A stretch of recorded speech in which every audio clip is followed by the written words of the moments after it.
এবারের লঙ্কান প্রিমিয়ার লিগে ডাম্বুলা সিক্সার্সের হয়ে খেলছেন মুস্তাফিজুর রহমান ও তাওহিদ হৃদয়। তবে আপনি কি জানেন হৃদয়ের সাথে বেইমানি করছে ডাম্বুলা সিক্সার্সের ম্যানেজমেন্ট? কথাটা আমি বলছি না, বলছিল কমেন্টেটর থেকে ধারাভাষ্যকাররা।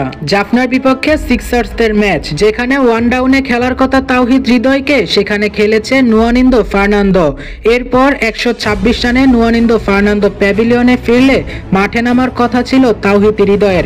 এমন একটি একাদশ করেছিল তারা, কিন্তু আনফরচুনেটলি দেখা যায় ম্যাট হাতে মাঠে নামে মার্ক চ্যাপম্যান। এর আগের ম্যাচে যদিও ভালো করেছিল, 91 রানের ইনিংস খেলেছিল, কিন্তু তাওহিদ হৃদয় যে এই জায়গায় বেস্ট প্লেয়ার। ঠিক ওই মুহূর্তে ধারাভাষ্য কক্ষ থেকে বেশি আসছিল, it's unfair, totally unfair, this time Tawhid Hridoy was good selection because he is a power hitter. অর্থাৎ তিনি বলছে এটা সঠিক নয়, এখন হৃদয়ের নামার কথা ছিল, তিনি খুব ভালো একজন পাওয়ার হিটার, কিন্তু মার্ক চ্যাপম্যানকে নামিয়েছে, এটা সম্পূর্ণই বেইমানি। প্রিয় দর্শক, হৃদয়কে নিয়ে ধারাভাষ্যকারের এমন প্রশংসা আপনি কেমন ভাবে দেখছেন অবশ্যই কমেন্টে জানাবেন।